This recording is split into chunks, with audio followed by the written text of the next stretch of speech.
दोस्तों सदिश राशियों की दिक् को जाने डायरेक्शन को जाने ऑफ ए वेक्टर। माना कोई बिंदु P space P x, y, z निर्देशांक जो कि OX, OY, OZ धनात्मक अक्षों से क्रमशः अल्फा बीटा गामा कोण बनाता है। तो अल्फा बराबर कॉज, यह L बराबर कॉज अल्फा, M बराबर कॉज बीटा और N बराबर कॉज गामा। इस संबंध को हम निम्न प्रकार लिख सकते हैं L square plus M square plus N square बराबर 1, या cause square alpha plus cos square beta plus cos square gamma बराबर 1। इसे चेंज करेंगे तो आपका आ जाएगा 1 minus sine square, 1 minus sine square beta और 1 माइनस साइन स्क्वायर गामा। तो ये कट जाएगा, बाकी जोड़ के लिख देंगे, पक्षांतर करेंगे और ये 2 हो जाएगा। Sine square alpha plus sine square beta plus sine square gamma बराबर 2। That's all.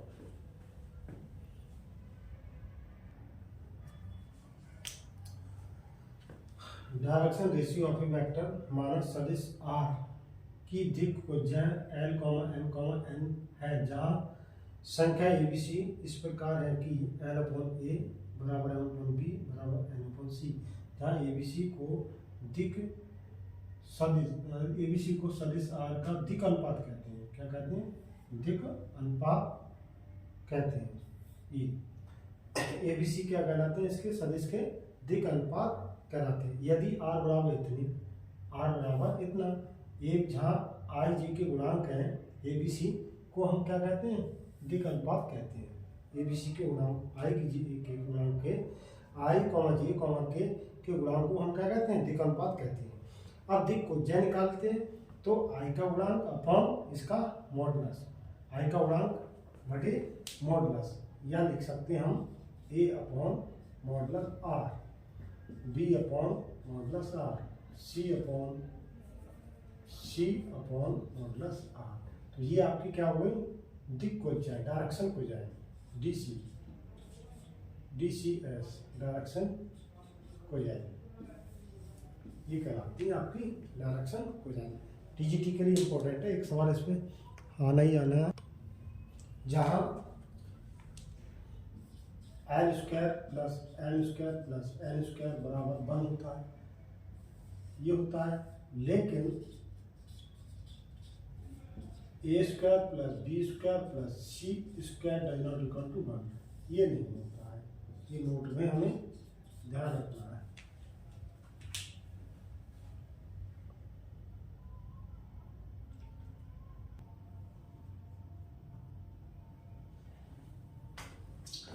क्वेश्चन 1, यदि P और Q की स्थिति सदिश क्रमशः इतने दी है। सॉल्यूशन, स्थिति OP बराबर 6i minus 4j plus 2k, OQ बराबर 3i plus 2j plus 4k। कहा है PQ याद कीजिए, PQ बराबर Q OQ minus OP, position vector दे रखे हैं, तो OQ माइनस OP, तो 3 माइनस 6 माइनस के 9 आए, 2 प्लस 6j, 4 माइनस 2 प्लस के 2k। OP का मॉडुलस निकाल लो, तो 9 का वर्ग, 6 का वर्ग, 2 का वर्ग, तो ये कितना हो गया आपका? 9 ने 81, 36, 2 दूनी 4, 6 4 10 और 11 हाथ से 1, 4 8 4 12, 121, 11 11 121। आगे निकालना कि दिक् को ज्ञात कीजिए। L बराबर कॉस अल्फा बराबर 6 अपॉन मॉडुलस ये L, M बराबर कॉस बीटा बराबर कितना है? PQ माइनस के 9 और 6 अपॉन 11 एम बराबर कॉस गामा और ये कितना है 2/11। तो ये आ गया आपका डायरेक्शन कोजेंट DCS बराबर -9/11 6/11 और 2/11 ये आ गया DCS।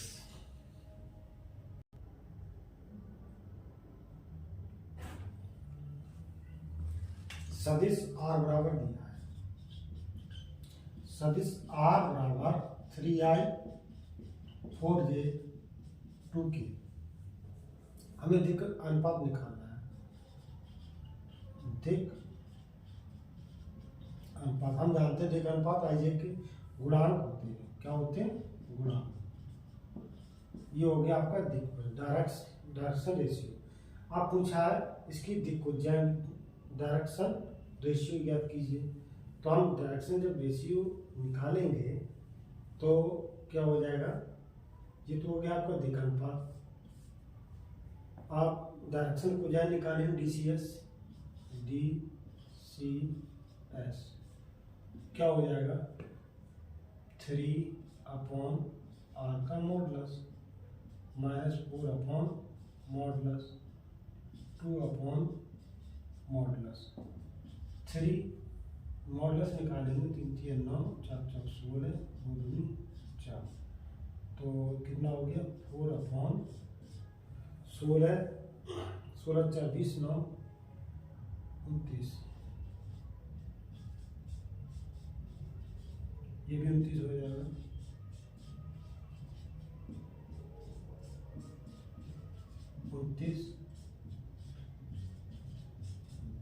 DCS direction cogent DCS हो गई ये पॉइंट। सदिश ए वेक्टर बराबर क्वेश्चन मार्क, ए वेक्टर बराबर क्वेश्चन मार्क, जिसका परिमाण आपको कितना दिया ये, तो x y z अक्षों के साथ क्रमशः इतने का कोण बनाते हैं। मतलब अल्फा बराबर π/4, बीटा बराबर π/2, गामा बराबर पता नहीं। तो क्या करेंगे हम यहाँ से L² बराबर 1, ये फॉर्मूला है। तो L² की वैल्यू कितनी है, L² की वैल्यू कितनी है यहाँ पर cos² अल्फा मतलब π/4 plus cos² gamma π/2 plus cos² gamma बराबर 1। अब cos 45 का मान कितना होता है 1/2 1/2 प्लस 90 का मान कितना होता है 0 प्लस cos² गामा बराबर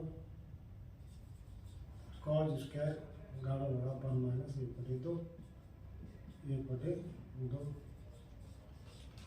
तो cos² गामा बराबर cos गामा बराबर 1/√2, cos गामा बराबर cos 45 गामा बराबर 45 का मतलब π/4।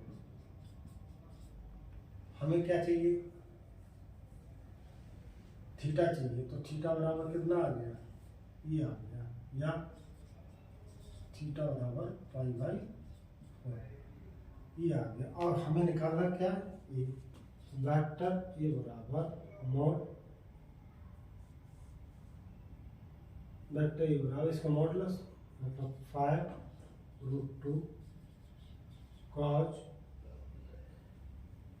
अल्फा मतलब π/4 I plus cos π/2 j plus cos π/4 k 5√2 45 का मान कितना होता है 1/√2 आई 0 प्लस 1/√2k।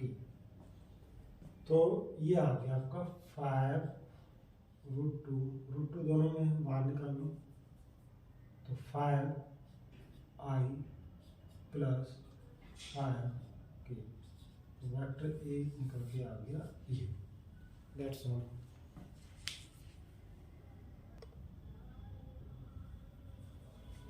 नेक्स्ट क्वेश्चन हमने लिया है, यदि बिंदु ए और बी की स्थिति सदिश क्रमशः ओ ए बराबर I vector plus 3j vector minus 7 vector लगाना होगा, और ओ बी बराबर 5/2j और के। हमें निकालना है ए बी बराबर होता है ओ बी माइनस ओ ई। ओ बी में से ये घटाएंगे तो कितना बचेगा 4i 5j 11k। आगे हमें चाहिए ए बी का मापांक और एकांक सदिश, तो ए बी का मापांक निकाल दो।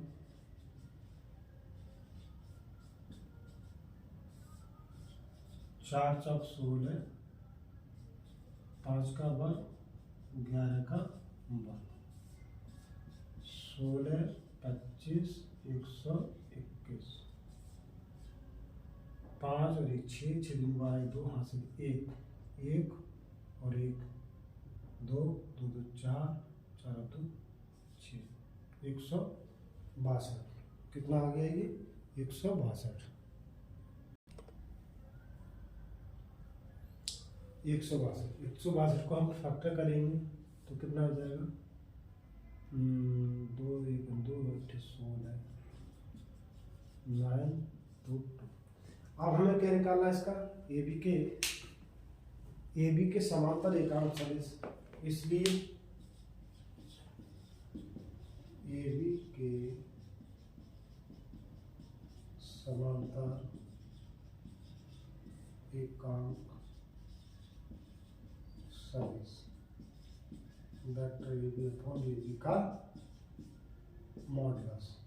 ए बी कितना है आपका, हमने निकाला ए बी आया 4i minus 5j plus 11k। ये क्या लगा सकते बटे इसका मॉडुलस 9√2।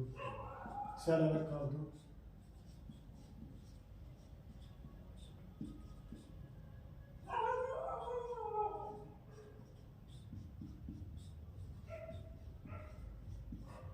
ये आ गया ए बी का क्या।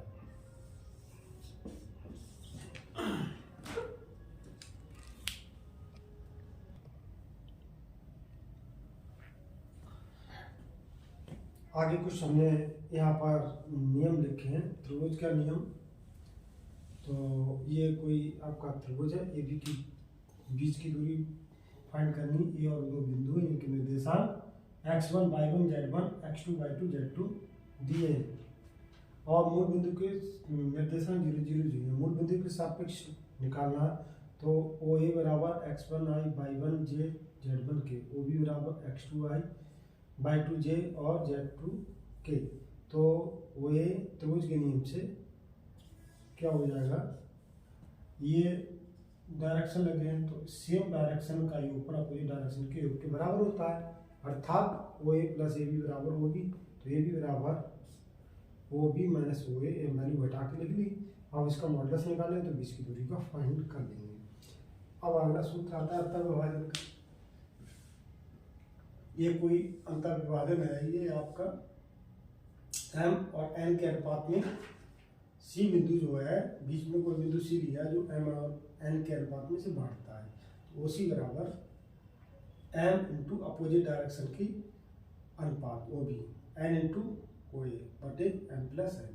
ये बाह्यता विभाजन कर रहा है त्रिभुज ए बी ओ ए, कोई त्रिभुज है ऐसी मान लो। तो बाह्यता विभाजन सी बिंदु पर बाह्यता कर रहा है, तो उसी के निर्देशांक निकाल लेंगे। तो m into O B, m into O B और n इंटू ओ ए बटे एम माइनस एन। तो ये हो जाएगा। इस पर आधारित सवाल देखते हैं।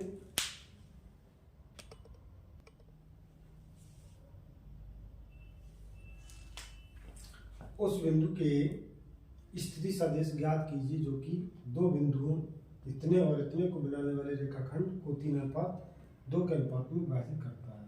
ये है, ये आपका 3:2 के अनुपात में विभाजित कर रहा है। निर्देशांक आपको दे रखे हैं पहले के 3a माइनस 2 और दूसरे के दे रखे हैं 2a माइनस 5b। ये कोई सी बिंदु है ए बी। तो ओ सी के निर्देशांक निकालना है। तो ये इंटू ई, तो 3 into 2a minus 5 plus 2 into 3 minus 2 बटे 3 प्लस 2 बराबर 5। 3 दूनी 6, 1 5 3 15b प्लस 3 दूनी 6 a माइनस 2 दूनी 4b बटे 5। 6 और 6 12 15 4 19b बटे 5। तो ये आगे 12 a बटे 5 माइनस 19 b बटे 5। उसी के निर्देशांक हमने फाइंड कर लिए। अब हम बाह्यता विभाजन का ले रहे हैं। क्या ले रहे हैं? बाह्य विभाजन के लिए। बाह्य विभाजन के लिए लेंगे तो हमने क्या किया, A B Q, A B O आपका त्रिभुज है जिसमें ए के निर्देशांक हमें दे रखे, बी के निर्देशांक दे रखे, इसके बाहर बिंदु एक क्यू है। ठीक है, हमें क्या निकालना है, ओ क्यू बराबर 3 इंटू ए, 3 into 3a minus 2b minus 2 3 into ये आएगा 3 इंटू 2a माइनस 5b और 2 इंटू ये 3a माइनस 2b बटे 3 माइनस 2। तो 3 दूनी 6a 15b 6a plus 4b बटे 1। तो 0 और तो 6 में 6 का 0 बचे और ये हो गया 4 9 19 बटे। तो ये आया आपका। तो हमने हल किया तो ये आ गया 6 में 6 का 0 बचे, तो 0a माइनस 15 में से 4 गया तो 11b, तो अर्थात ओ क्यू बराबर आ गया माइनस के 11b। तो ओ क्यू के बाहर बिंदु के निर्देशांक होंगे माइनस के 11b।